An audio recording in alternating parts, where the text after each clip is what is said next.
মান সাল্লা আলাইয়া সালাতান ওয়াহিদাতান সাল্লাল্লাহু আলাইহি আশরা সালাওয়াত ওয়া হুত্তাত আনহু আশরু খাতিয়াত ওয়া রুফিআত লাহু আশরু দারাজাত।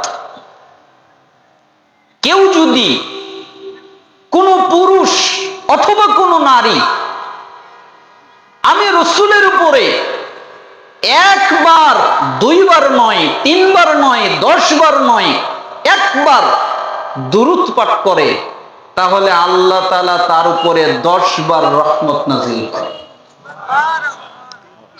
পৃথিবীর কোন পুরুষ, পৃথিবীর কোন নারী যদি আমি রাসূলের উপরে একবার দুরূদ পাঠ করে, আল্লাহ সুবহানাহু ওয়া তাআলা তার আমলনামা থেকে 10টা গুনাহ মাফ করে দেন। পৃথিবীর কোন পুরুষ এবং কোন নারী রাসূল সাল্লাল্লাহু আলাইহি ওয়াসাল্লামের উপরে যদি একবার দুরূদ পাঠ করে, আল্লাহ তাআলা তার উপরে তার মর্যাদা, তার সম্মান সমস্ত সৃষ্টিজীবীর কাছে 10 গুণ বাড়িয়ে দেন। আল্লাহ তাআলা বলেন, সমস্ত পাখিকুলকে, সমস্ত পিপীলিকাকে,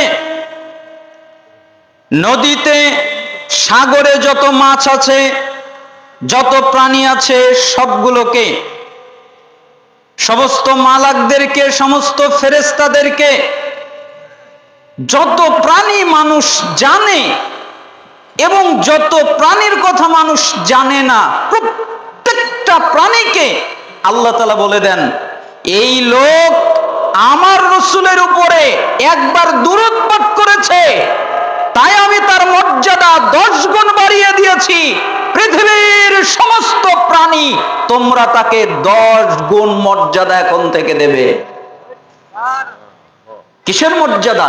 দুরূদের মর্যাদা, রাসূলের উপরে দুরূদ পাঠ করার মর্যাদা।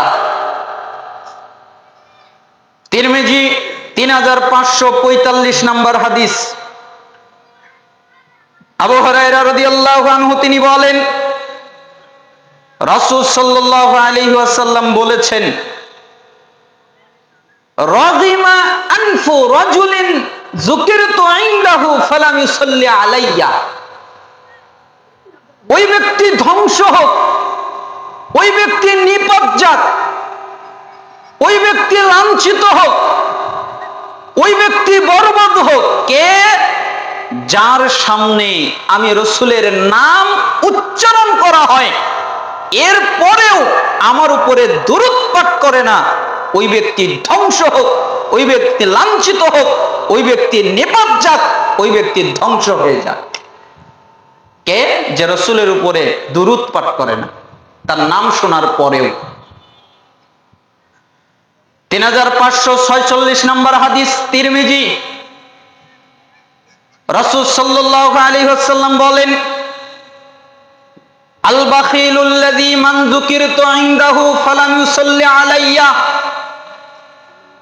যেই ব্যক্তির সামনে আমার নাম উচ্চারণ করা হয়, আমার নাম বলা হয়, এর পরেও আমার উপরে দুরূদ পাঠ করে না, সে হচ্ছে পৃথিবীর ভিতরে সবচেয়ে বড় কৃপণ।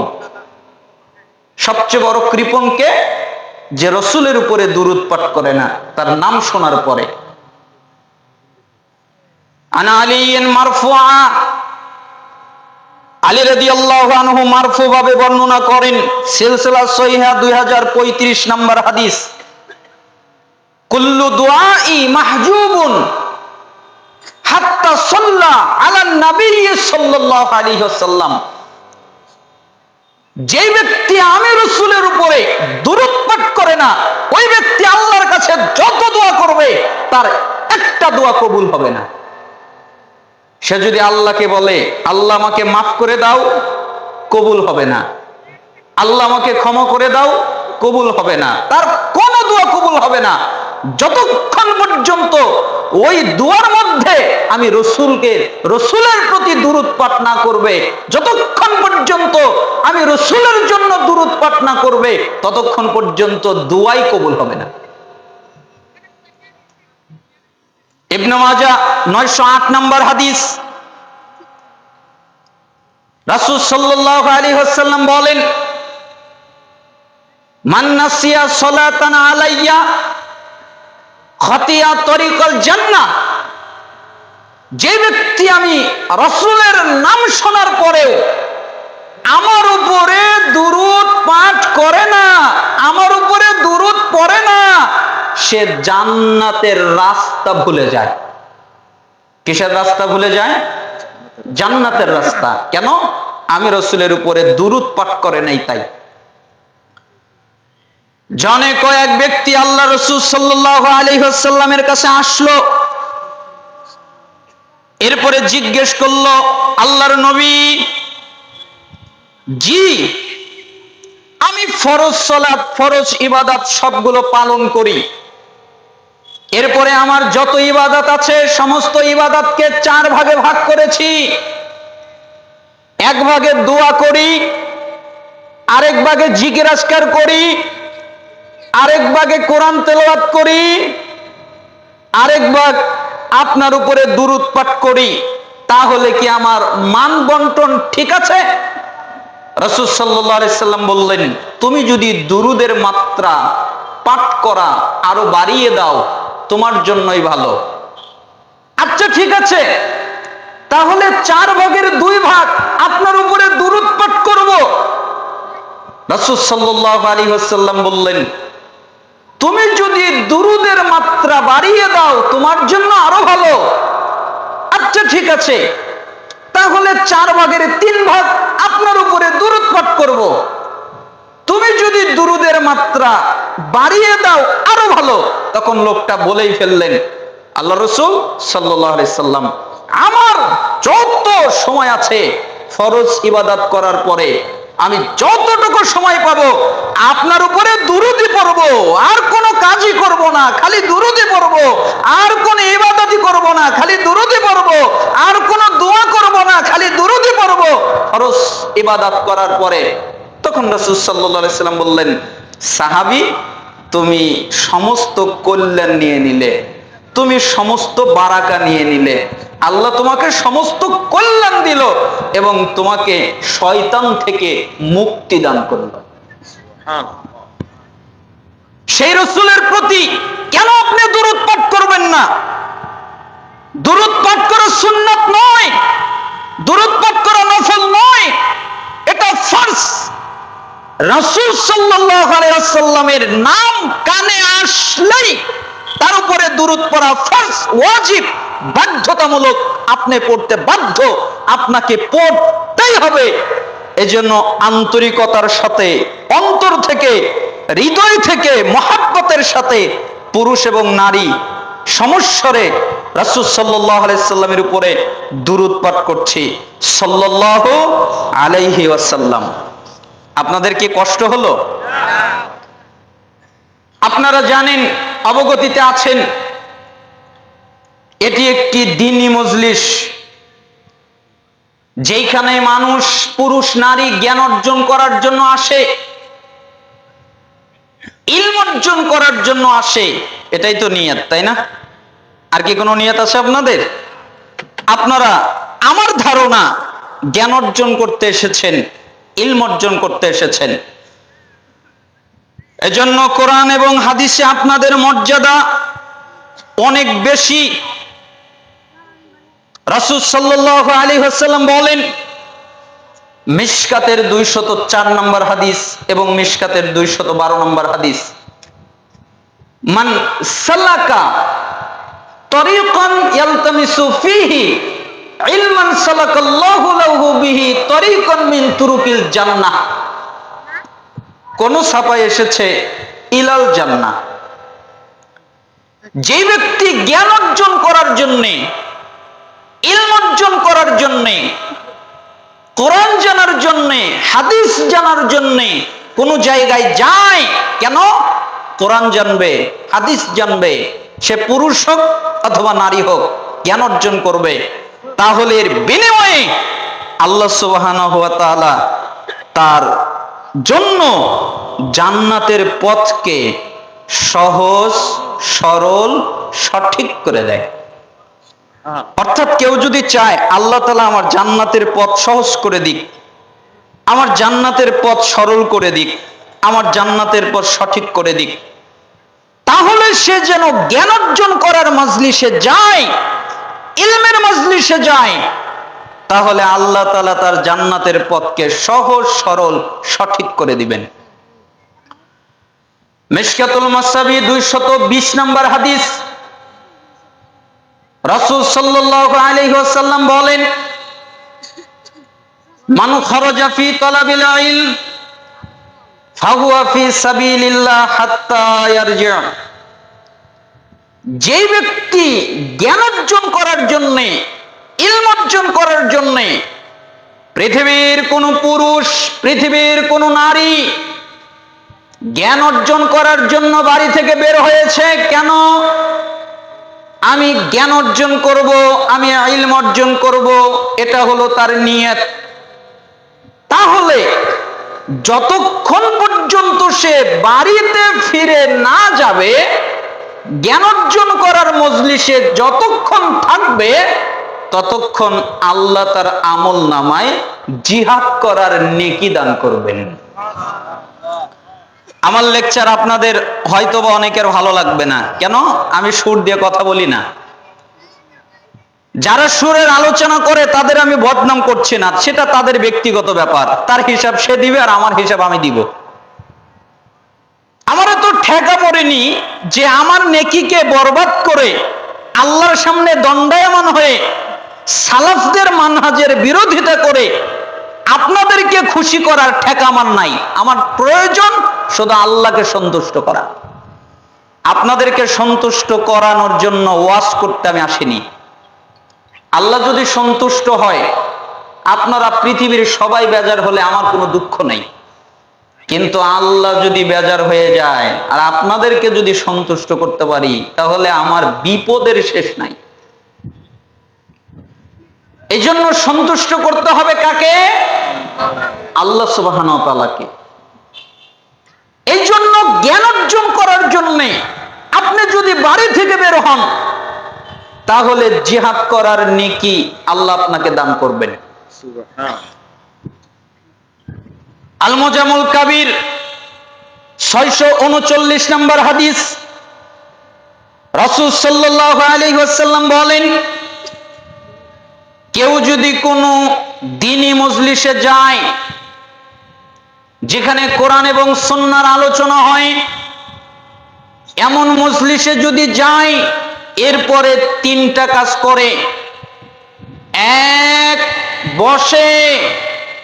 বসে আলোচনা শুনতে হয়, এটা হলো দ্বীনি মজলিসের আদব।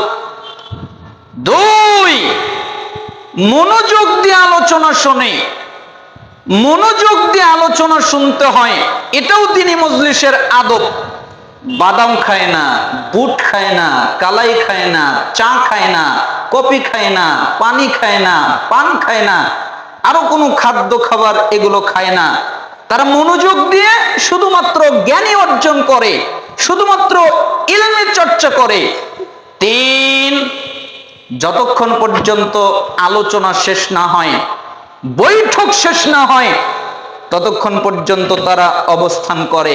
3টি কাজ করে। 1, তিনি মজলিসে বসে। 2, মনোযোগ দিয়ে আলোচনা শুনে। 3, শেষ পর্যন্ত থাকে। আল্লাহ তাআলা বলেন, মুহাম্মদ জি আপনি বলেন, আমি কি বলবো?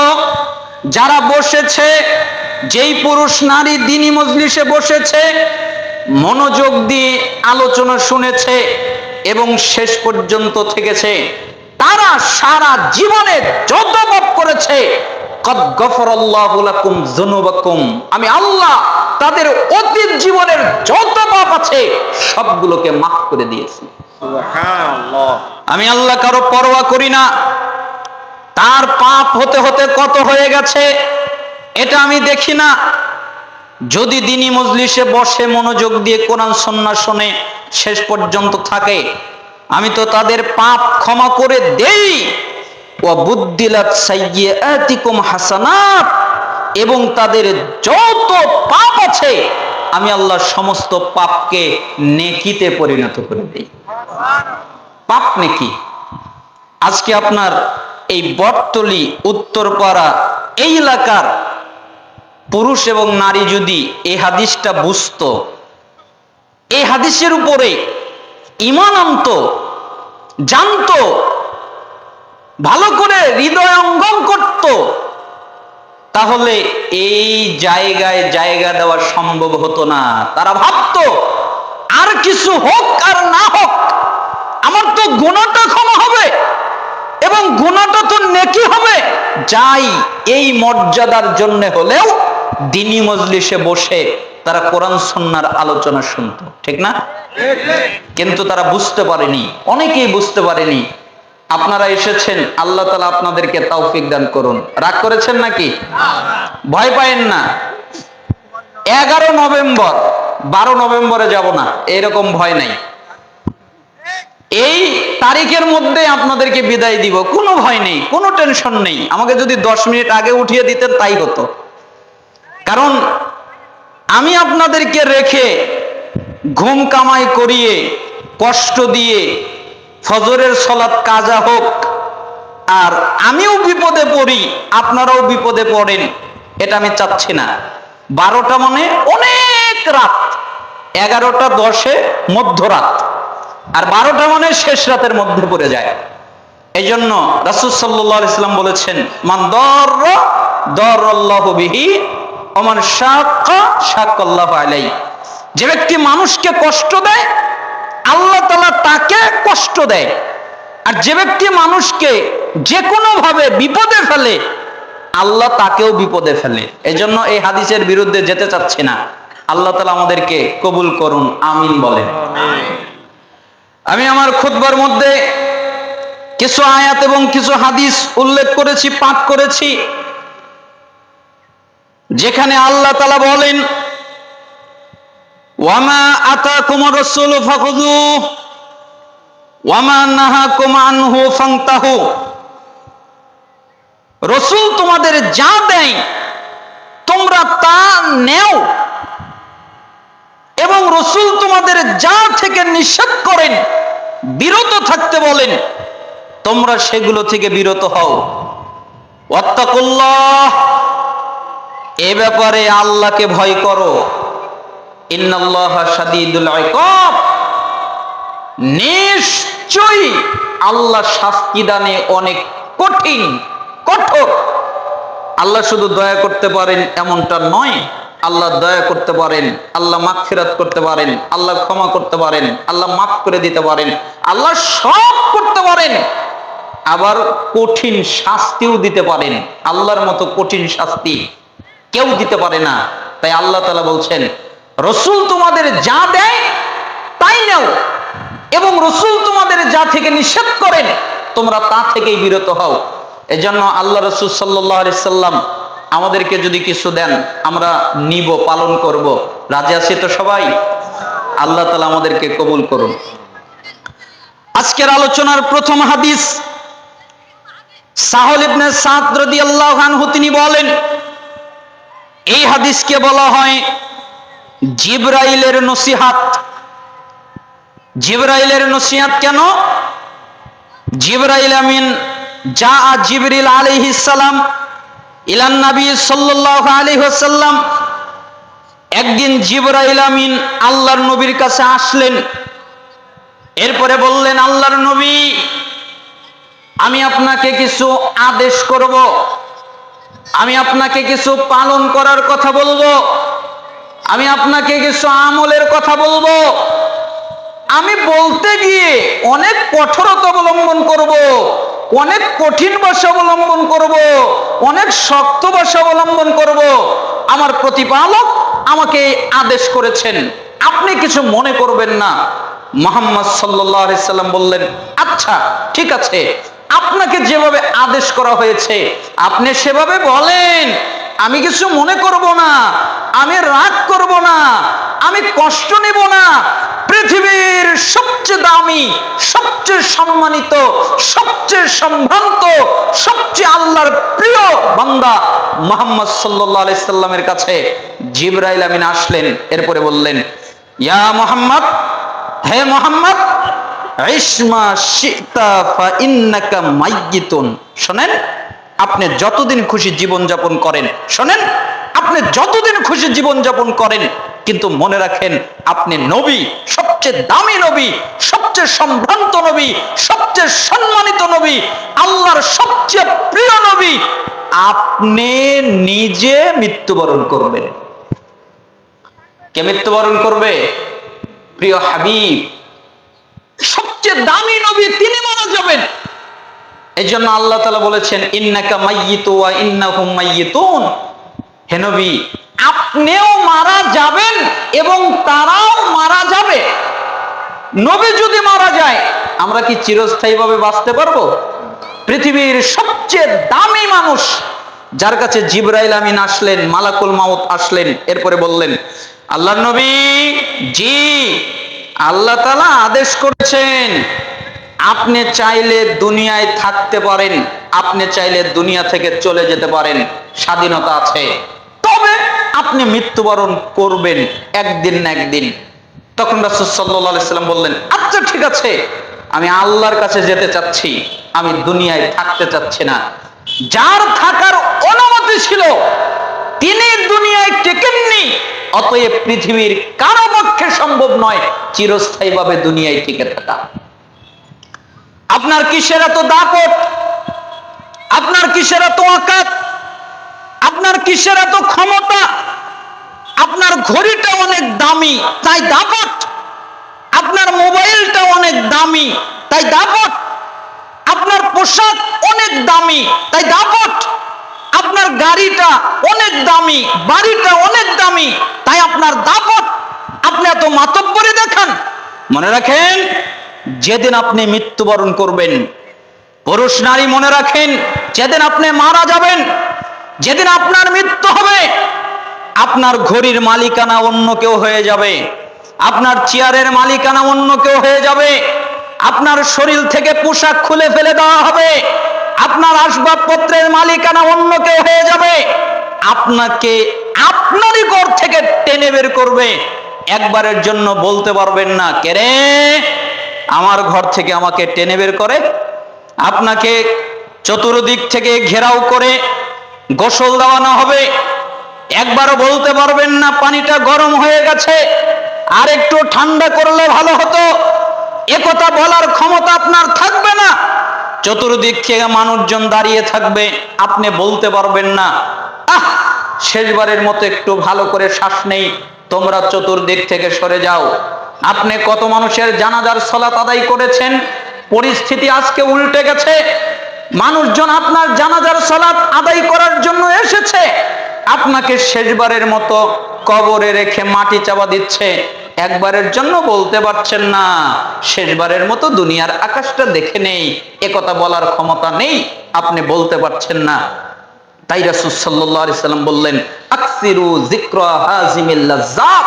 যেই বস্তু স্বাদ নষ্ট করে দেয়, যেই বস্তু আনন্দ নষ্ট করে দেয়, যেই বস্তু উল্লাস নষ্ট করে দেয়, ওই বস্তুর কথা বেশি বেশি করে স্মরণ করো। ইয়ানিল মাউত, ওটা হলো মৃত্যু, যেটা আনন্দ নষ্ট করে দেয়, যেটা স্বাদ নষ্ট করে দেয়, যেটা আল্লাহ নষ্ট করে দেয়, যেটা পরিকল্পনা নষ্ট করে দেয়, যেটা পরিকল্পনা এবং যা সে করতে চায় সবগুলো নষ্ট করে দেয়, ওটার নাম হলো মৃত্যু। মৃত্যু থেকে কারো পক্ষে বাঁচা সম্ভব? মৃত্যু থেকে বাঁচতে পারবো আমরা? এই জন্য জিবরাইল আমিন রাসূল সাল্লাল্লাহু আলাইহি সাল্লামকে বললেন, আল্লাহর নবী, আপনি যতদিন খুশি জীবন যাপন করেন, কোনো অসুবিধা নাই, কিন্তু মনে রাখেন আপনি মৃত্যুবরণ করবেন, আপনি মারা যাবেন, আপনাকে মরতে হবে। ইয়া মুহাম্মদ, হে মুহাম্মদ, ওয়া হাবিব মান আহাবাতা ফাইন্নাকা মাফারিকুহু। আপনি যার সাথে খুশি বন্ধুত্ব করেন, এতে কোনো অসুবিধা নেই। আপনার বন্ধু হতে পারে যে কোনো পুরুষ ব্যক্তি, আপনার বন্ধু হতে পারে যে কোনো নারী ব্যক্তি, আপনার বন্ধু হতে পারে টাকা পয়সা অর্থ সম্পদ, এগুলো আপনার বন্ধু হতে পারে। সব কিছুকে আপনি বন্ধু বানাতে পারেন, কোনো অসুবিধা নেই, কোনো নিষেধাজ্ঞা নেই। কিন্তু মনে রাখেন, যেদিন আপনি নবী পৃথিবী থেকে চলে যাবেন, ওই দিন আপনাকে একা কবরে যেতে হবে। আপনার কোনো বন্ধু আপনার সাথে কবরে যাবে না, আপনিও কোনো বন্ধুর সাথে কবরে যাবেন না, ঠিক না? আপনারা কি মনে করেন একা যেতে হবে না বন্ধু নিয়ে যেতে পারবো? আমাদের তো কত দামি বন্ধু আছে, তারা বলে দোস্ত তোমার জন্য আমি জীবনটা দিয়ে দিতে পারবো। স্ত্রী আছে, তোমার জন্য আমার জীবনটা উজাড় করে দিতে পারবো। পৃথিবীর সবচেয়ে নিঃস্বার্থভাবে যিনি ভালোবাসেন তিনি হচ্ছেন মা।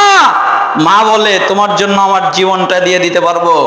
মা সন্তানের সামনে বসে দোয়াই করে, আল্লাহ তুমি আমার সন্তানকে ভালো করে দাও, বিনিময়ে আমাকে অসুস্থ করে দাও, আমাকে এই অসুখটা দাও, তবে আমার সন্তানকে ভালো করে দাও। ওই মাও আপনি যদি মারা যান, আপনাকে যদি কবরে রাখা হয়, আপনার সাথে যাবে না, একাই আপনাকে কবরে যেতে হবে। সালাফরা বলেছেন মানুষের সাথে শুধুমাত্র একটা জিনিস বন্ধ হয়, একটা জিনিস কবরে যায়, সেটা হলো নেক আমল। যদি নেক আমলের সাথে বন্ধুত্ব করতে পারে, তাহলে নেক আমল তার সাথে কবর পর্যন্ত যাবে, তাই না? সবখানে নেক আমল থাকবে। এই জন্য জিবরাইল আমিন বললেন, আপনি যার সাথে খুশি বন্ধুত্ব করেন, কোনো অসুবিধা নাই, কিন্তু মনে রাখেন আপনাকে তাকে রেখে চলে যেতে হবে। আপনি কোনো বন্ধুকে নিতে পারবেন না, আপনি টাকা পয়সা নিতে পারবেন না, আপনি ধন সম্পদ নিতে পারবেন না, আপনি অর্থ নিতে পারবেন না, আপনাকে একাই যেতে হবে। ইয়া মুহাম্মদ, হে মুহাম্মদ, ওয়ামাল মা শিতা ফাইন্নাকা মাজজিয়ুন বিহি, আপনি যা খুশি কাজ করেন।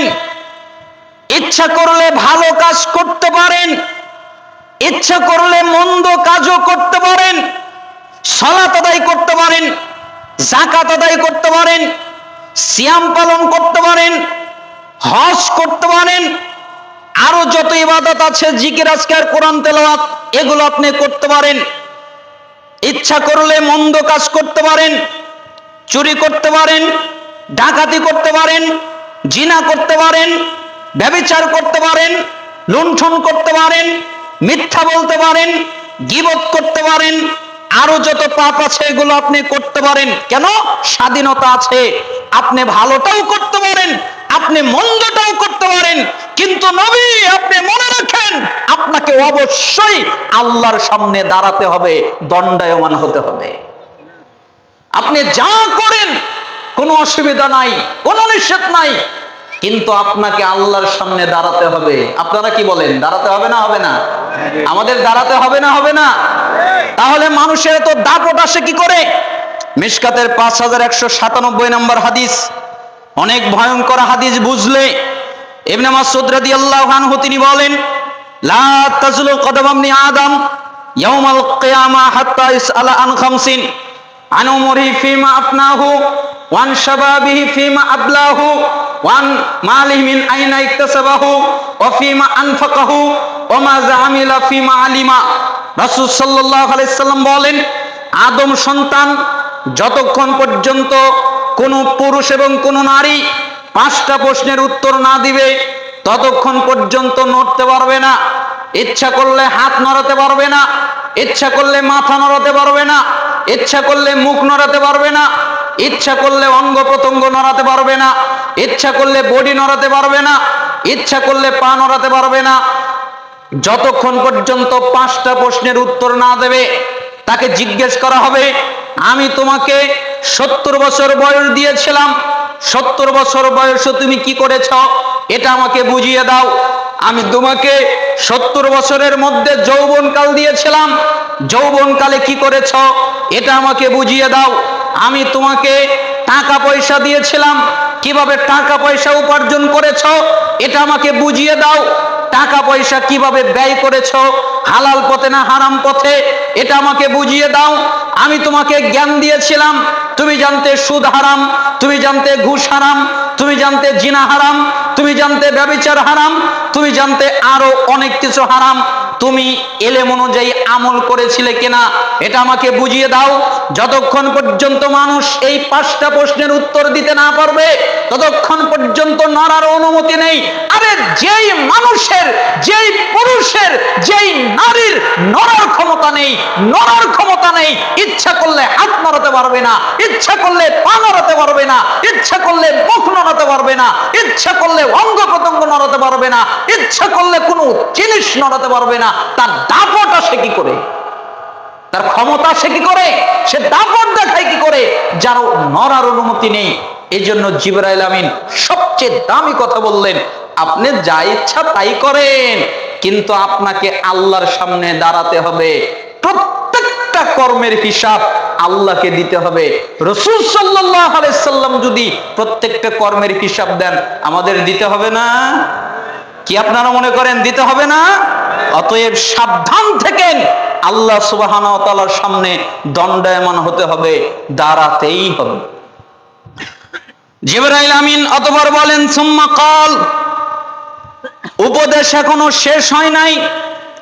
শারাফুল মুমিন কিয়ামুল লাইল, হে রাসূল আপনি কি জানেন মুমিনের সম্মান কি, কি করলে মুমিনের সম্মান বেড়ে যায় আপনি কি জানেন?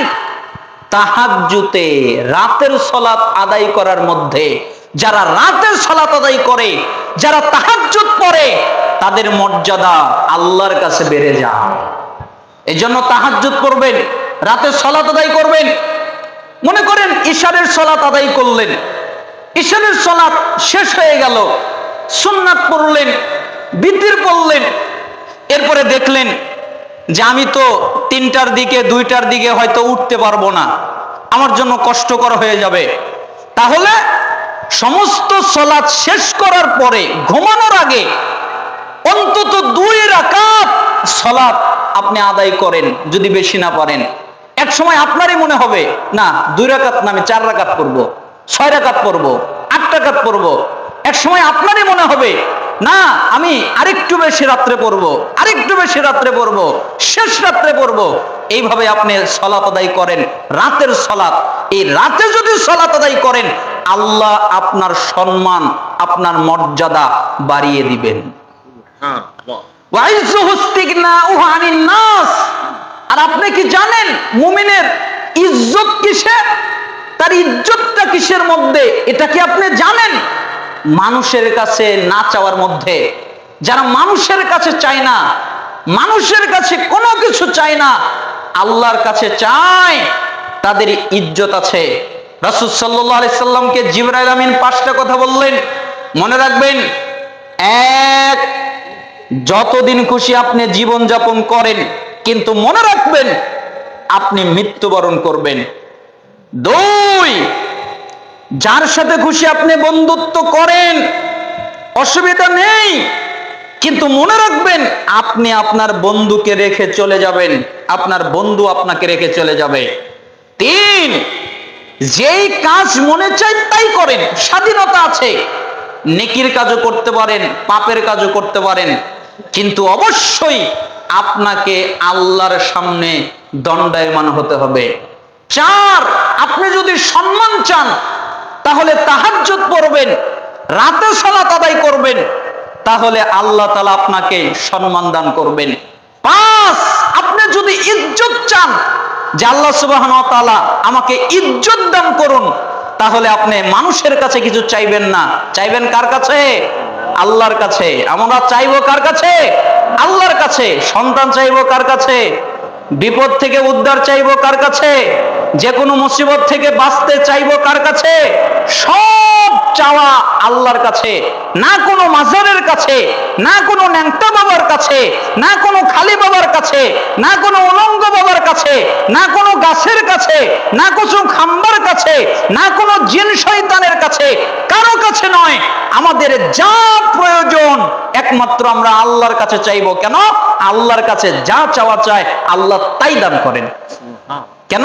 আল্লাহ তাআলা নিজেই বলেন শেষ রাত্রে নেমে আসে, তোমাদের কার কি লাগবে আমার কাছে চাও, আমি তোমাকে তা দিয়ে দিব।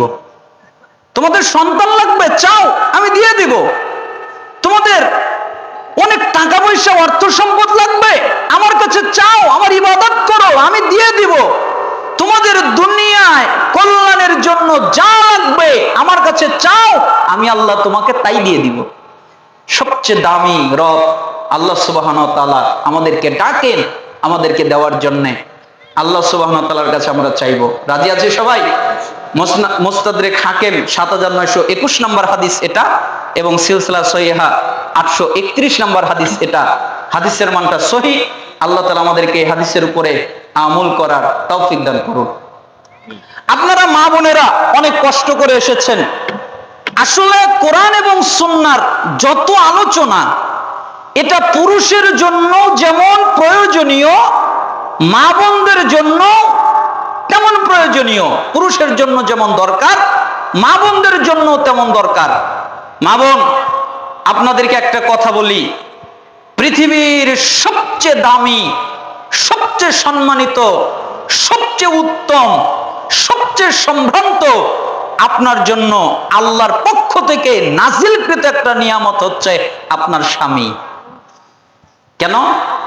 মেয়েরা বেশি জাহান্নামে যায় স্বামীদের নাফরমানি করার কারণে। এই জন্য রাসূল সাল্লাল্লাহু আলাইহি সাল্লাম মেয়েদেরকে বলেছেন, তোমরা বেশি বেশি করে দান করো। তোমরা বেশি বেশি করে কি করো? দান করো। কেন? আমি তোমাদের বেশিরভাগ মেয়েদেরকে জাহান্নামের আগুনে জ্বলতে দেখেছি। তখন একজন মহিলা জিজ্ঞেস করলেন, কেন? তখন রাসূল সাল্লাল্লাহু আলাইহি সাল্লাম বললেন, তোমরা স্বামীর নাশকরি আদায় করো। স্বামী তোমাকে যতই দিক, যতই তোমার জন্য ভরণ পোষণ করুক, তাও তুমি বলো তুমি আমাকে কিছুই দিলা না, আমার জন্য কিছুই করলা না। এইভাবে তার নাশকরি আদায় করো। এটা হলো একটা কারণ। স্বামীর অবাধ্যতা করো, তাকে মেনে চলো না। এই জন্য মা বোনেরা, আপনাদেরকে বলছি, আপনাদের জান্নাতে যাওয়া একেবারে সহজ, 4টা কাজ করলে। রাসূল সাল্লাল্লাহু আলাইহি ওয়াসাল্লাম বলেন, যেই মেয়ে 5 ওয়াক্ত সালাত আদায় করে, তার মানে আপনি 5 ওয়াক্ত সালাত আদায় করবেন পবিত্র অবস্থায়। 2, রমজান মাসের ফরজ সিয়াম আদায় করে আপনি পবিত্র অবস্থায় ফরজ সিয়াম আদায় করবেন। 2-1টা যদি ছুটে যায় তাহলে পরবর্তীতে কাজা আদায় করে দিবেন।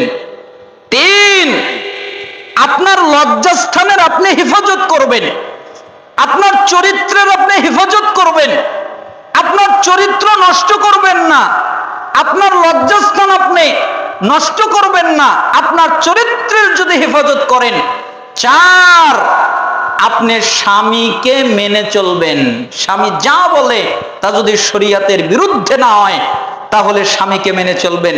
রাসূল সাল্লাল্লাহু আলাইহি সাল্লাম বলেন, যারা 4টা কাজ করে, 1, ফরজ সালাত আদায় করে, 2, রমজানের সিয়াম পালন করে, 3, লজ্জাস্থানের হেফাজত করে, 4, স্বামীকে মেনে চলে, তাকে বলা হবে তোমার জন্য জান্নাতের 8টা দরজা খুলে দেওয়া হলো, যেই দরজা দিয়ে মনে চায় ওই দরজা দিয়ে জান্নাতে প্রবেশ করো।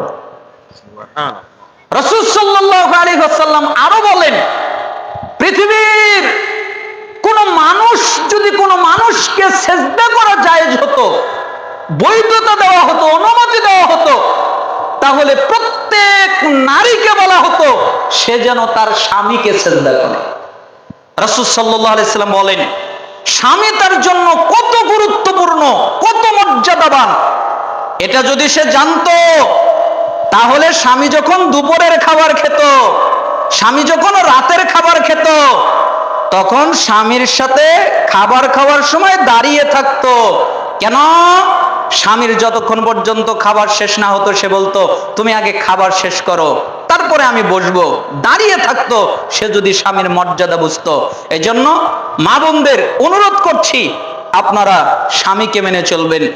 আর আপনারা যারা স্বামী তাদেরকে অনুরোধ করছি, আপনারা আপনাদের স্ত্রীদের সাথে সবচেয়ে সুন্দর এবং সবচেয়ে ভালো, সবচেয়ে ভদ্র আচরণ করবেন। হ্যাঁ যুবক, আপনি কি জানেন না, আপনার স্ত্রী যদি আপনাকে সার্টিফিকেট দেয় যে আমার স্বামী ভালো, তাহলে আপনি জান্নাতে যাবেন। আর আপনার স্ত্রী যদি সার্টিফিকেট দেয় যে আমার স্বামী মন্দ, তাহলে আপনার জন্য জান্নাতে যাওয়া কষ্টকর হয়ে যাবে। এই জন্য স্ত্রীর সার্টিফিকেট আপনার জন্য অনেক প্রয়োজনীয়, অনেক মর্যাদাবান। আল্লাহ সুবহানাহু ওয়া তাআলা আমাদেরকে বুঝার তৌফিক দান করুন। অনেক রাত হয়ে যাওয়ায় আমরা পরিপূর্ণ আলোচনা শেষ করতে না পারায় দুঃখিত। আপনারা